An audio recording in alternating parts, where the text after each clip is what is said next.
Dr. Narayana Group of Institutions and iCreate Degree College 100% placement. మీ భవిష్యత్తుకి మాది భరోసా.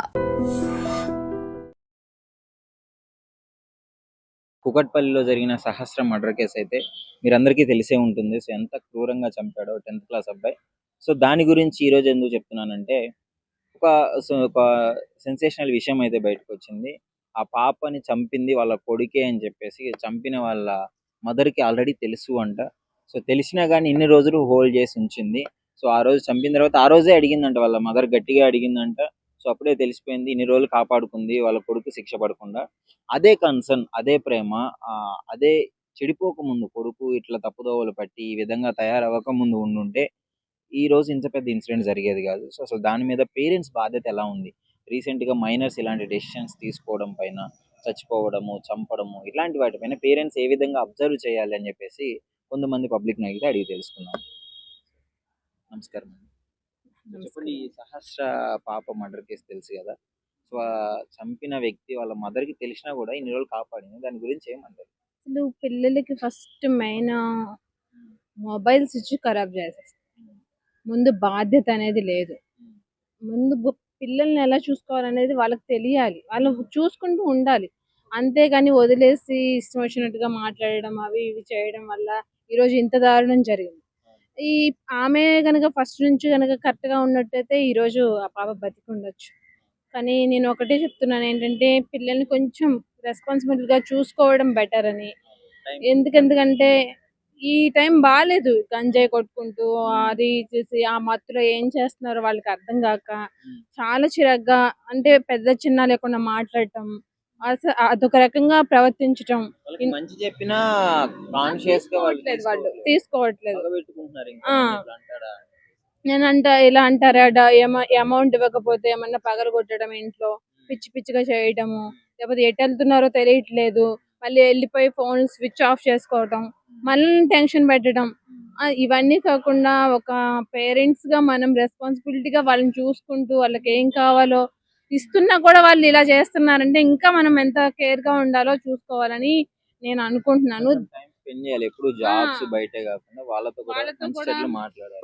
వాళ్ళతో కూడా మన ఇంట్లో విషయాలు చెప్పుకుంటూ, ఇది కాదు అదమ్మా అని చెప్తూ ఉంటే వాళ్ళ మైండ్ కూడా కొంచెం బాగుంటుందని నేను అనుకుంటున్నాను. దయచేసి పేరెంట్స్ అందరికి, ఆల్మోస్ట్ పేరెంట్స్ అందరికి చెప్తున్నాను, మన పిల్లల మధ్య చాలా రెస్పాన్స్ గా ఉండండి. ఇప్పుడున్న పిల్లలు అప్పట్లా లేరు. దయచేసి ఆ శాస్త్ర పాపని తెలిసి కూడా అన్ని చేశారు, మీకు నేను మళ్ళీ ప్రత్యేకంగా చెప్పక్కర్లేదు. సహస్ర కుకట్పల్లి మర్డర్ తెలుసు కదా. తెలుసు. ఆ ఇన్సిడెంట్ లో 10th క్లాస్ బాబు చంపడం జరిగింది. సో బాబును దాచిపెట్టారు వాళ్ళ మదర్ కూడా, ఒక న్యూస్ వస్తుంది తెలిసి కూడా అని చెప్పేసి. సో దాని గురించి మీరు ఏమనుకుంటారు? 10th క్లాస్ బాబు అంటే మాక్సిమం 14 సంవత్సరాలు ఉంటాయేమోనండి అబ్బాయి వయసు.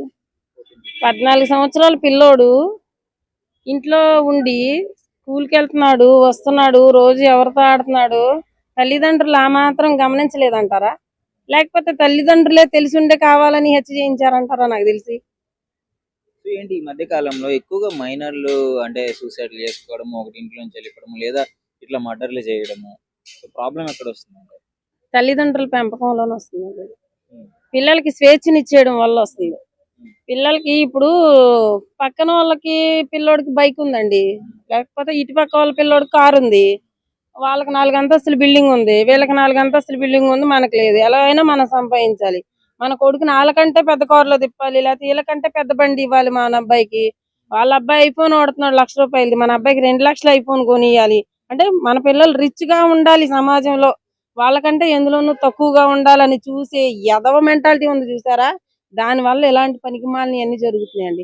సమాజాన్ని భ్రష్టు పట్టిస్తున్నారు ఎలాంటి తల్లిదండ్రులు ఉండి.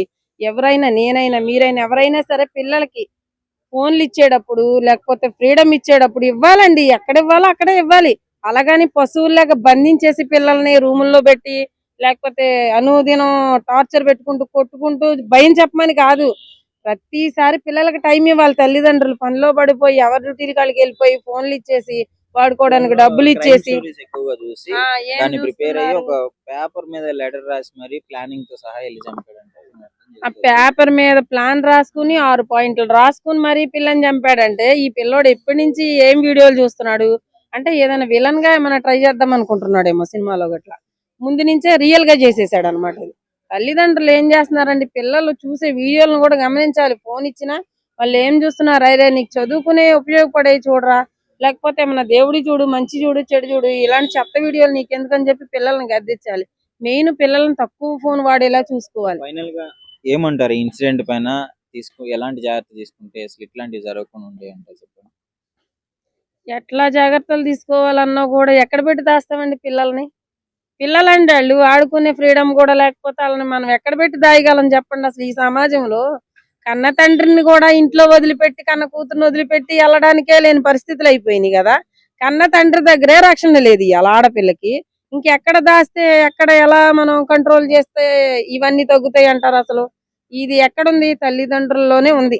మగపిల్లోడు మగపిల్లోని పెంచాలన్నా, ఆడపిల్లని పెంచాలన్నా, ఆడపిల్లకైతే తగు జాగ్రత్తలు, అమ్మ ఇలా ఉండొద్దు, ఇట్లాంటి వాళ్ళతో ఇట్లా ఉండొద్దు, ఇట్లా ఉండొద్దు, అలా బయటకు వెళ్ళొద్దు, ఇలా బయటకు వెళ్ళొద్దు, ఇలా డోర్ వేసుకొని ఉండు, మనుషులు లేనప్పుడు ఎవరొచ్చినా, మేము వస్తే తప్ప ఎవరొచ్చినా తలుపు తీకు అని చెప్పేది ఒకటి చెప్పుకోవాలి. రెండోది ఎవరితోటి అతిగా మాట్లాడొద్దు, చనువుగా ఉండొద్దు, ఎవరు ఇంకా చూడొద్దు, నీ పనేదో నువ్వు, నీ చదివేదో నువ్వు చదువుకో అని చెప్పాలి. మగ పిల్లల్ని పెంచేటప్పుడు తల్లిదండ్రులు, ఈ రోజుల్లో ఉన్న పిల్లలు చాలా అంటే చాలా దట్టిగా తయారయ్యారండి. అలాంటప్పుడు తల్లిదండ్రులు కొంచెం జాగ్రత్త తీసుకొని పిల్లలకి, ఓకే మీ పిల్లల్ని రిచ్ గా చూడాలనుకోవడంలో తప్పు లేదు, కానీ ఇలాంటి మర్డర్లు జరిగే అంత స్టేజ్ లో వాళ్ళ మైండ్ సెట్ వెళ్ళిపోయిందంటే మనం పట్టించుకోవట్లేదని అర్థం పిల్లల్ని. Hi bro. Hi bro. Kukatpally Sahasra murder చేసిన వాళ్ళ కొడుకే అని తెలిసిన వాళ్ళ మదర్ దాచిపెట్టిందని చెప్పేసి ఒక న్యూస్ వస్తుంది. 5 days దాచిపెట్టిన తర్వాత ఎట్లాగో నేరం నిరూపితమైంది, మనోడు దొరికాడు. సో అసలు ఇలాంటి ఇన్సిడెంట్ జరగకుండా పేరెంట్స్ నుంచి ఎలా ఉండాలి? ఫస్ట్ ఆఫ్ ఆల్ పేరెంట్స్ పెంపకం బాగుంటే ఇట్లాంటివి చేయరు బ్రో. వాళ్ళు పట్టించుకోవాలి, మెయిన్ థింగ్ వాళ్ళు పట్టించుకోవాలి. వాళ్ళు పట్టించుకోకపోతే ఇట్లనే ఇంకా ఏదో ఒకటి అవుతుంటాయి, సోషల్ సైబర్ క్రైమ్స్ అవుతుంటాయి. మనోడు దొంగతనాలు చేసేవాడు అని చెప్పేసి తెలుస్తుంది. అదే ఫస్ట్ లోనే దండించుంటే ఇప్పటి వరకు వచ్చేది కాదు కదా. అవును బ్రో, ఇదైతే కరెక్ట్. ఫస్ట్ నుంచి మంచిగా చూస్తుంటే, అంటే వాళ్ళ పెంపకం ఇంట్లో వాళ్ళు ఎట్లా ఉంటే అట్లా, వాళ్ళు ఎట్లా చెప్తే అట్లా నడుచుకుంటారు. ఇంత క్రూయల్ గా క్రైమ్ చేసినాడు 10th క్లాస్ అబ్బాయి. ఇమాజిన్ చేసుకుంటారు ఎవరైనా అసలు ఇట్లా జరుగుతుంది? అది కళ్ళు కూడా ఇమాజిన్ చేయలేము అసలు. అదంతా పంచాయతీ కాదు బ్రో. పంచాయతీ ఏంటంటే మన పోరోడు తిరిగే దాన్ని బట్టి ఉంటది. మన దోస్తులు, మన ఎన్విరాన్మెంట్, మన సొసైటీ, మన మైండ్ సెట్. దాని బదులు ఇప్పుడు మన ఇన్స్టాగ్రామ్, ఫేస్బుక్, వాట్సాప్ ఇష్టం మొత్తం సినిమాలు గినిమాలు అనేది తొందరలు అన్నీ వస్తున్నాయి. అప్పుడు ఇంకేమైతుంది? క్రైమ్ ని హైలైట్ చేస్తున్నాడంటే ఇప్పుడు అక్కడ చాలా రీజన్స్ ఉంటాయి బ్రో. ఒకటి వాడు సరౌండింగ్ తిరిగే పీపుల్స్ బట్టి వాడు అలా అయిపోయి ఉండొచ్చు, లేకపోతే వాడు మైండ్ లో వాడు పడే ప్రెజర్ బట్టి వాడు అలా రియాక్ట్ అయి ఉండొచ్చు, లేకపోతే బయట జరిగే ఇన్సిడెంట్ బట్టి కూడా వాడికి రియాక్ట్ అయి ఉండొచ్చు. ఒక విధంగా ఆడు ఎందుకు చేసాడో కూడా అనుకోవచ్చు. ఒకవేళ అమ్మాయి ఏమైనా చేసి ఉండొచ్చు, లేకపోతే ఏం చెప్పలేం. ఇప్పుడు వాళ్ళ అమ్మ దాచింది అంటున్నారు కదా, ఇప్పుడు ఏ అమ్మాయి అయినా సరే తన కొడుకుని దాచాలని అనుకుంటుంది. ఫస్ట్ రీజన్ దాచే ప్రేమ ఏదో ముందే పిల్లగాడి మీద చూపించుంటే ఇక్కడ వరకు వచ్చేది కాదు కదా. అదే కాబట్టి ఈ జనరేషన్ ఉన్న తక్లీఫ్. పిల్లలు ఏం చేస్తున్నారని చెప్పి పేరెంట్స్ పట్టించుకోవట్లేదు. పేరెంట్స్ ఒకవేళ లాగి వాళ్ళ రెండు ముందరైతే మా ఇంట్లో బయటకు పోతే 6 దాటిందంటే మా నన్ను కాలు చేతులు దగ్గర ఇంగేవాడు చెప్పాలంటే. ఇప్పుడు పిల్లలు అట్లా కొడితే పడట్లేదు. ఫస్ట్ ఆఫ్ ఆల్ నువ్వు నన్ను కొట్టడం ఏంటంటే రివర్స్ అయిపోతున్నారు. వాళ్ళ రివర్స్ అవడం వల్లనే పేరెంట్స్ వాళ్ళకి నచ్చ చెప్పడం పోవడం వల్లనే ఇలాంటివి జరుగుతున్నాయి. మెయిన్ రీజన్ కంట్రోల్ చేసుకుంటే ఎవడైనా మనిషే. వాడి థాట్స్ బట్టి వాటి కంట్రోల్ చేసుకోలేక వాడు అలా తిరగడం వల్లనే వాడే ఈ అయాక్షానికి పాల్పడ్డాడు. కుకట్పల్లి సహస్ర మర్డర్ కేసు చంపిన అబ్బాయి వాళ్ళ తల్లికి తెలుసని దాచిపెట్టడానికి 5 రోజులు ఆగిందని ఇట్లాంటివి న్యూస్ వస్తుంది. దాని మీద అసలు మీ అభిప్రాయం ఏంటి? తల్లికి తెలిస్తే ఎవరు పిల్లలైనా పిల్లలే అందరికి. ఆ తల్లి కడుపు కాల్చి ఈ తల్లికి సంతోషమా? తెలుసు అనేది అబద్ధం. ముందర ఫస్ట్ తెలుసు అనేది అబద్ధం. తెలిస్తే ఏ తల్లి ఊకోదు. ఏమో తెలితే ఏం కొడుకు కూడా ఆగమైపోతాడు కదా, భవిష్యత్తు ఆగమైపోద్దిగా. ఒప్పుకోదు, అది అబద్ధం. కానీ కనీసం పిల్లలు ఇట్లా తయారవుతారంటే తల్లిదండ్రులు మనం కూడా చూసుకోవాలి జాగ్రత్తగా. బాధ్యత ఉండాలి, వదిలేయొద్దు. తండ్రి తాగుపోతాడు అని తెలుస్తుంది, తల్లి కష్టపడాలని తెలుస్తుంది. ఆమె చూసిందో చూడలేదో వీడు ఎట్టుండి అన్ని నేర్చుకుండు. కానీ అమ్మ కష్టపడేటప్పుడు నీ పిల్లల్ని జాక్కునే అనే బాధ్యతలో నువ్వు పిల్లల్ని మర్చిపోవద్దమ్మా. ఇదిగో నీ బాధ్యతే. చూడు వాడు ఏం చేస్తుండు. ఆడ బిడ్డ ఉన్నా బిడ్డను చూడు, కొడుకున్నా కొడుకుని చూడు. మన పిల్లలు ఏం చేస్తున్నారు, ఏంది, ఇలా భవిష్యత్తు ఎడిపోతుందని ఆలోచి తల్లి. దొంగతనాలకు అలవాటు పడటము చిన్నగా ఇప్పుడు క్రైమ్ చేసేంత వరకు, అంటే ఒక పాపని అతి కిరాతకంగా చంపే స్థాయికి వచ్చే వరకు బాధ్యత పరంగా వాళ్ళే కదా రెస్పాన్సిబిలిటీ. అవును, తల్లిదండ్రులదే రెస్పాన్సిబిలిటీ. ఏం చేస్తాడు మన పిల్లలు ఏం చేస్తారని మనం కూడా ఒక కంట కనిపెట్టాలమ్మా. పనే కాదు, మనకు ఎన్నో బాధలు ఉండొచ్చు తల్లిగా. భర్త చేయకపోయినా పిల్లలు వినకపోయినా మనకు బాధ్యత, అన్ని బాధ్యత తల్లిగా మనం బాధ్యత తీసుకోవాలి. తల్లి వాడిట జాతర నువ్వు కలగనలేదు కానీ నిన్ను నేను అనకూడదు, కానీ ఇట్ట పిల్లలు చెడిపోతాం కారణం కూడా మనం కూడా కొద్ది కారణం అవుతున్నాం. కాబట్టి మన వాళ్ళు ఏం చేస్తారా ఏందా అన్ని చూడాలి. సెల్లులది వాళ్ళ సెల్లులతో చాలా చెడిపోతారు. పిల్లగాడి సెల్లు చూసినంత కిరాతకంగా నేర్చుకుంటే ఇవాళ వీడు చేసిందంటే రేపు ఇంకొకటి చేస్తాడు. ఆ తల్లి కడుపు కాలినట్టేగా. అంత సమాసంగా ఉండిపోయి వాడు అట్లా చేసిందంటే దయచేసి తల్లిదండ్రులు కూడా మన పిల్లలు ఏం చేస్తారా ఏందా అని ఒక్కసారి 10 నిమిషాలు వాళ్ళ కోసం కేటాయించండి. సెల్లులు తీసుకొని వీళ్ళు సెల్లుల్లో చదువుకుంటారా, మంచి చూస్తారా, చెడు చూస్తారా అని ఆలోచించి చూడండి. దండించాలి, కొట్టాల్సిందే. మన పిల్లగాడైనా సరే తప్పు చేసినా నిలబెట్టి వాడిని దండించాల్సిందేనమ్మ. మనం వెనకేసుకొని కనుక వస్తే ఇవాళ చిన్న తప్పు అయితే రేపు పెద్ద తప్పు అయింది. ఇదేగా మరి ఇప్పుడు పెద్ద తప్పు అయిందిగా.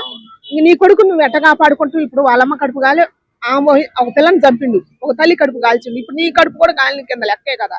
అందుకని దయచేసి మనము మన పిల్లలైనా కూడా తప్పు చేసినా కూడా మనం దయచేసి మనం దండించాలి. తల్లిదండ్రులు మన పిల్లలు ఏం చేస్తారా ఏందా ఎటుపోతారా అని మనం తల్లి తండ్రి ఇద్దరం ఆలోచించాలా. ఎవరి బాధ్యత వాళ్ళు నిర్వర్తించాలి. తల్లి బాధ్యత తల్లి, తండ్రి బాధ్యత తండ్రి. ఇది సహస్ర కేసులో మళ్ళీ మదర్ కి తెలుసు కావాలని 5 days దాచిపెట్టింది, ఆ తర్వాత పోలీసులు పట్టుకున్నారు. దాని మీద అసలు మీ అభిప్రాయం ఏంటి? ఏదేమైనా పుత్రవాత్సల్యం అంటారు కదా, ఆ కార్యక్రమంలో భాగంగా ఏదో కాపాడు ఉంటుంది.